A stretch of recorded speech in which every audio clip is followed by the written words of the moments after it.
Welcome to TRT World. I'm Nadja Muftic, and in this week's Across the Balkans, we bring you the latest stories from the region and how countries, governments, and the population are affected.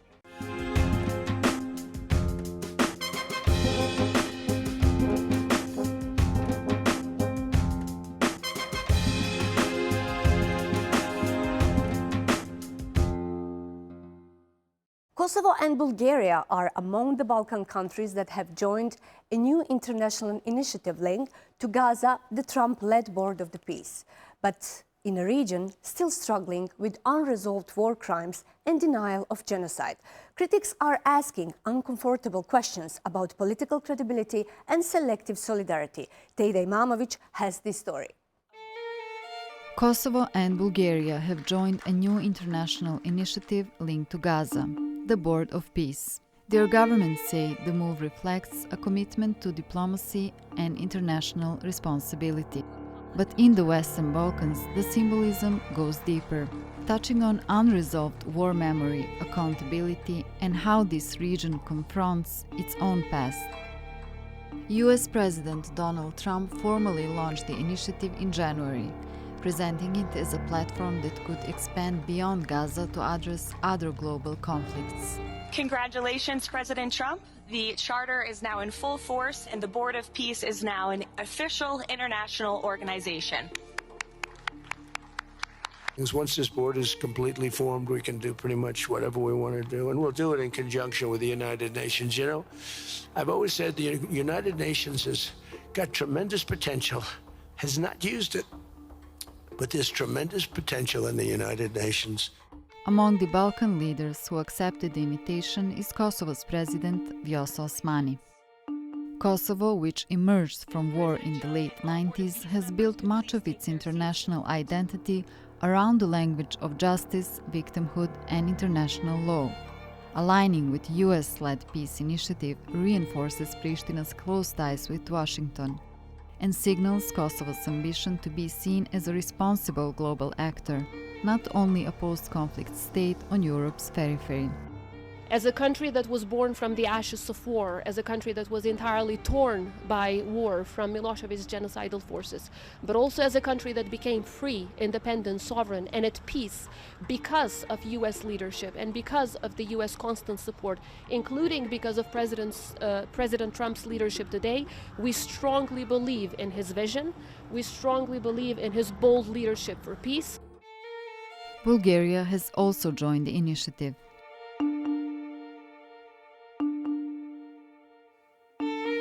The government says the board could contribute to stabilization and reconstruction in Gaza and has appointed former Foreign Minister Nikolai Mladenov as one of the senior representatives linked to the project. Mladenov previously served as the UN's Middle East peace envoy and is now expected to act as a key liaison between the board and Gaza's interim administration structures. We cannot remain uninterested in developments in the Middle East, particularly as to the elusive prospects of peace between the people of Israel and the people of Palestine. But while Balkan leaders speak about peace abroad, unresolved questions remain much closer to home. 30 years after the Srebrenica genocide, Bosnia and Herzegovina continues to struggle with denial, political division, and incomplete reconciliation. International courts have recognized the massacre as genocide, yet some political leaders in the region still reject the ruling. In Bosnia's Serb-dominated entity, Republika Srpska, nationalist commemorations continue, including events that violate court rulings and the country's post-war constitutional order. Convicted war criminals are still celebrated by some groups, while victims' families say justice remains incomplete. Prime Minister Netanyahu of Israel has said he would join, and President Putin of Russia is mulling it over. Both of them have been indicted for war crimes by the International Criminal Court. So what kind of a board of peace is this? And I think this is a rhetorical question. But it's not just them. It's about the fact that this is a board of peace with a view of the world that money is the key factor in power, I think, is another key word. It's not about multilateral cooperation on an equal footing between all human beings and all states, which is what peace is about. It does not empower the individual. It does not empower any freedoms. And the risks are extremely, extremely high, and I think it will unravel very, very soon. Critics argue the issue is not whether countries should support peace initiatives, but whether political leaders can credibly promote international justice while avoiding uncomfortable truths at home. With Holocaust Memorial Day recently commemorated, these questions take on added weight. Across the Balkans, the Holocaust, the Srebrenica genocide, and today's images from Gaza are part of an uneasy conversation about memory and responsibility. For many, the phrase "never again" raises a difficult question. Is it a universal commitment or one applied selectively, depending on politics and power? Nadja Muftic, Across the Balkans. Unresolved accountability and the denial of crimes continue to shape trust in political leadership in Bosnia and Herzegovina and across the region. We spoke with Almasa Salihović from the Srebrenica Memorial Center, who was just 8 years old on the 11th of July 1995. Almasa is a survivor and eyewitness to the Srebrenica genocide. In an interview with Semir Sejfović, she explained why consistency in remembering past atrocities is essential. Ms. Salihović, thank you very much for talking to TRT World and the show Across the Balkans.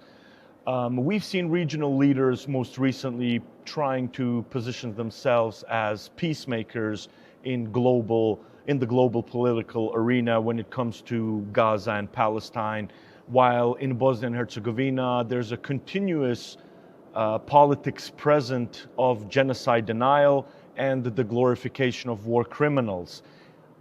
How do you see this, and how do you believe the general public in Bosnia sees this behavior when we're not able to prevent genocide denial in our own country and the glorification of war criminals? How are these leaders positioning themselves abroad? Well, in our country, if I may say so, in Bosnia and Herzegovina, we see this shift rather with doubt, not with the confidence. So if the political leaders cannot have a sustainable peace and the trust among the people and basically stability and justice ensured in their own country, having internationally given the messages of peace, it's losing its meaning basically.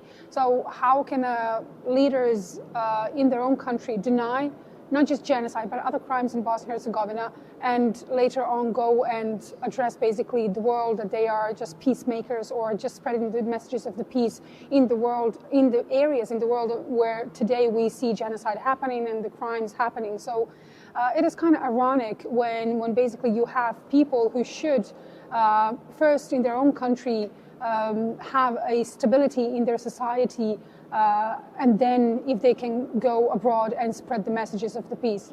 Otherwise, it's just hypocrisy, if I may say so. Basically, for many here in Bosnia and Herzegovina, just the messages of peace, they need to start home. They need to start internally here. When we look at how these unresolved issues are present in our public sphere, in media, in the judiciary, and how do you see the unresolved accountability, especially the refusal to acknowledge the genocide, positioning of future political messages? How does that impact those victims of the genocide, or people who may not have gone through a genocide but are going through different types of persecutions in the world? In mild words, saying it's offensive for the people who survived the genocide, who survived the crimes, because we will not have a trust or a true reconciliation in any sense if we do not have the acknowledgement of the crimes that happened and just basically to take responsibility, those who committed these crimes and those basically the people who come from the nations, unfortunately, who committed the genocide or the wars, if they do not basically acknowledge the truth about the past in our country or elsewhere in the world, then the victims will always feel that the trust is permanently broken and that it cannot be rebuilt. Unfortunately, the political leaders are the leaders of the nations in the world. So if they do not accept and acknowledge what happened if we talk about Bosnia and Herzegovina, if they do not take responsibility and just basically cut the ties with the ideologies that brought to these crimes, then we cannot talk about the permanent, let's say, building again the trust and reconciliation among the peoples in Bosnia and Herzegovina. So for all of the nations in Bosnia and Herzegovina that suffered the crimes, we must acknowledge the judicial facts, the legal historical facts. When we talk about the genocide in Srebrenica, Srebrenica genocide is a historical legal fact, and basically that's what we need to be firm on, regardless whether we are Bosniak, Croat, Serbs, or any other nations within Bosnia and Herzegovina, or regardless of which representatives in the authority or basically the legal system in Bosnia and Herzegovina we are talking about. So they need to acknowledge the basic facts, at least the basic facts. And the basic facts when it comes to Bosnia and Herzegovina is that genocide in Srebrenica happened, it occurred. It was basically done, planned, and unfortunately today we see the consequences. We see the consequences even today in our society, and we see them because we still did not acknowledge what happened in the past and why we are still seeing the people in the, let's say, in the power who not just deny genocide, but they openly help people to glorify the convicted war criminals for these crimes. So eventually, we will not see any step forward if we do not see these politicians who just basically make a stand and say, basically just acknowledging the historical facts, and the historical and legal facts are that crimes in Bosnia and Herzegovina happened. Same in other parts of the world. If we do not trust the judiciary system that said that and basically proved that the crimes happened, then we cannot move forward. Otherwise, we're just, I don't know, we're being hypocritical, if I may repeat again the word. When we talk about accountability and the changing world, obviously, which we are living in with so many conflicts occurring, including Ukraine, Sudan, Palestine, the conflicts or possible conflicts with Iran, Iraq, the past 20 or 30 years that we've lived, we are seeing, so to say, global politicians revitalize or attempt to change history. How important is it to keep historical facts, the judiciary facts, ICC court rulings or ICJ court rulings? How important is this for the next generations to be educated on what exactly happened to each one of these victims, or whatever people they may be coming from? It's of utmost importance to have the historical facts always somewhere in the agenda when it comes to educating the people and the future generations. Because otherwise, if we leave the politicians who rule today in this, let's say, crazy world as we live in today, in this chaos, if we leave them to start negotiating about the history, about the facts, about the truth should not be negotiable. It is what it is. And we have the courts for that matter. We have the proven facts, and we need to accept them. Of course, it is difficult for some people to accept that certain individuals from certain nations committed atrocities that they thought they might never do. It is difficult to believe that somebody among your nation committed those atrocities, but it is of utmost importance, at least, to show to the future generations. But regardless, if these people, these individuals come from your nation, you need to cut ties and clearly say what is evil, what is good, and what is historical fact. Without a proper acknowledgement and the truth, accepting it, we cannot, basically, as I said, move forward, and at least we cannot leave a future brighter than we have it today for the future generations. And at least what they deserve is to know the history as it was, not the narratives. The narrative should be only one, the narrative that follows basically the historical and judicial facts and legal facts, and that is it. So the bottom line is that truth is not negotiable. It is, and that's it. So I firmly believe that we must do so much more when it comes to the education of the future generations, and we should not be stopped by some attempts of the politicians who will not change their opinions so much because they want to stay in power. As Srebrenica genocide survivors, when you do mention politicians, and we have them present in today's world, politicians who don't believe that they will ever face courts for the crimes they commit, how do you perceive the conviction of those politicians that they doubt that international law will sooner or later catch up to them and that they will be held accountable? Like we had the situation with Ratko Mladic, Radovan Karadzic, Biljana Plavšić, and so on, Momčilo Krajišnik, who at that time when they were committing these crimes were convinced that they would never face the courts. Exactly. I mean, most of them, they just basically did not even believe that they did something wrong. And that is really concerning. We today have the people who are committing crimes and still they kind of always looking for a word that will justify what they're doing. They will never call it a crime. They will never call it genocide or ethnic cleansing or, violating human rights or any sort of other things that go under the basically the criminal law and just affecting the human destinies today. Of course, it took a lot of years to catch all of these people who eventually ended up behind the bars. And eventually justice has been done in that matter. Well, for today, we mustn't stop the common people and those, of course, who work in the judiciary system.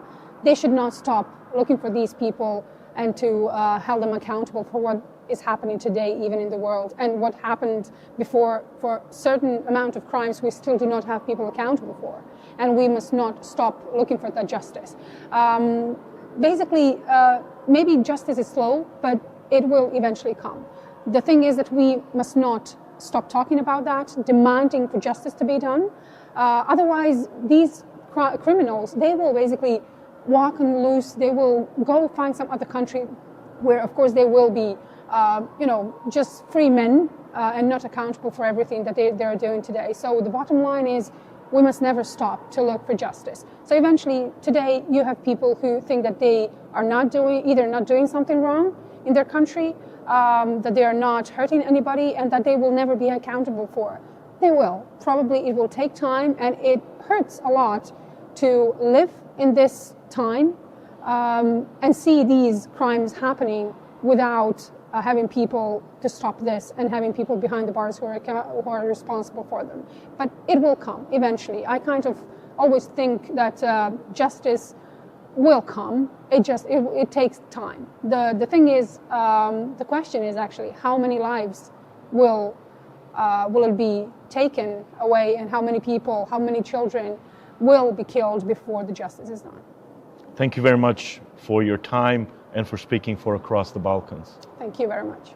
As Europe continues to lessen its reliance on Russian energy amid its war with Ukraine, Russia is reshaping its energy relationship with the Balkans. Its majority state-owned energy corporation, Gazprom, has been selling its assets, with the latest being its stakes in Serbia's oil refinery Nis. Adama Munu reports. Since the late 1970s, Russia's main gas and oil company Gazprom has been a major energy supplier to the Balkans. Its gas flows through pipelines in Turkey to Bulgaria, Serbia and Hungary, and is an extension of the Turkstream gas pipeline that transports natural gas directly from Russia to Turkey. But as US and European sanctions on Russian energy take effect as a result of Moscow's war in Ukraine, questions remain over how much influence Russia can still wield in the region. Gazprom reached a provisional agreement to sell its majority stake in Serbia's state oil company Nis to Hungary's oil group MOL, a figure Serbian President Alexander Vučić has said could amount to as much as $1.1 billion. Ami pedig a szankciós érintettséget illeti, amint létrejön az első jelentős megállapodás a MOL és a Gazprom Neft között, azt azonnal be fogjuk nyújtani jóváhagyásra az Egyesült Államok kormányának szankciós hivatalához, az OFAC-hoz, és nagyon remélem, hogy egy gyors eljárás keretében meg is kapjuk majd az engedélyt. Természetesen az ennek támogatásához szükséges diplomáciai munkát amerikai irányba is elvégezzük. This sale comes in the face of US sanctions which came into full effect in October against the facility that processes virtually all of Serbia's supply, forcing it to operate at a massively reduced level. However, fortunately for Serbia, reports suggest that the US extended a sanctions waiver on NIS, giving the country more time to import much-needed winter fuel supplies. But how much of a dent will it make to Russia's energy profits? Transferring its stakes to a friendly partner like Hungary means Russian oil can still circulate within the regional system. It just won't be the Gazprom name. Договоренность в ситуации, которая сейчас в Сербии сложилась, она взаимовыгодная. Об этом сказал, кстати, и президент Вучич, когда он приехал в Давос и когда его об этом спросили. У нас с Соединенными Штатами больше возможностей на Балканах контактировать и в том, что касается Боснии и Герцеговины, в том, что касается других стран региона. Такие контакты есть. Они пока еще не привели к каким-то позитивным, да и вообще любым другим конкретным результатам, но мы открыты к этим контактам, и, как я могу судить, американские коллеги тоже готовы их развивать. The Balkan region is a crucial junction for Europe's energy infrastructure, serving as the main space for the exchange of Russian energy with European countries. US sanctions have also affected Russia's reach in several countries in the region. Romania moved to protect Russia's Lukoil-owned Petriol refinery ahead of US sanctions, while Moldova acknowledged that Lukoil operations will have to end in the country. The effort by European countries, particularly those within the EU, to reduce their energy dependence on Russian gas has not been straightforward. Eurostat data revealed that the EU imported Russian liquefied natural gas worth around $5.3 billion in the first half of 2025, up from $4.1 billion over the same period in 2024. Unlike Russian oil and coal, the EU had not imposed an outright ban on gas due to ongoing dependencies among some member states. However, on Monday, the European Commission voted to shut out all Russian gas and oil imports by 2028. Still, EU countries are making inroads where they can. In the aftermath of Russia's invasion of Ukraine, the EU launched its Repower EU plan to reduce dependence on all Russian fossil fuels by reducing energy waste and boosting renewable energy. EU countries bought more liquefied natural gas from non-Russian suppliers, including from the US, Nigeria, Angola, and Algeria. Russia is having to reduce its footprint in the Balkans, but the coming months may also reveal how resilient the energy sectors of these countries are. It remains to be seen if diplomacy to end the war in Ukraine will make a difference to the way Europe and the Balkans' energy map is being redrawn. Adam Aminu, across the Balkans. Now, let's take you back to the age of the Vikings. 10 years ago, Stipe Plage decided to change his lifestyle completely. He abandoned his comfortable life in Germany and became a modern-day Viking in Bosnia and Herzegovina. Tejda Imamović has the story. A lone Viking roams the hillside in the 21st century. This is Stipe Plage, a former construction worker who gave up his job and modern life to chase his dreams. Mirna, Ruška, mirna, cura, mirna. For him, this is complete freedom. This Nordic Raider-themed house is now his home. Ja sam dugo godina boravio u Njemačkoj i nakon 10 godina boravka u Njemačkoj vratio sam se u svoje rodno selo Stipanjiće, pored Tomislavgrada. I tu sam započeo svoj vikinški život. Stipe now makes his living selling his handmade, unique weapons. Hey.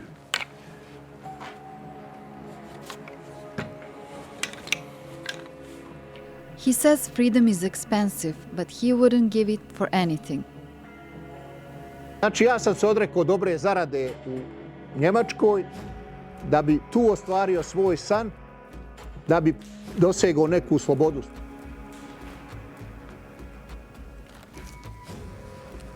S cijelog svita me ljudi posjećuju. Kupuju moje sikire kao suvenire i nose. Znači od Kanade do Afganistana ima ovih mojih sikira koje su otputovale. Najviše ima po zapadnoj Evropi i u Hrvatskoj.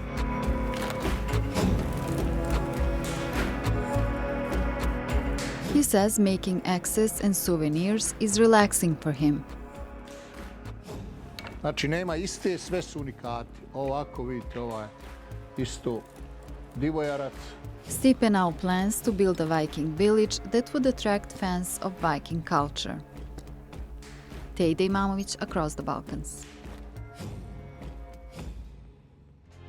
Thank you for watching TRT World and letting us once again take you across the Balkans. That is all from the team for this week. We hope to see you next time.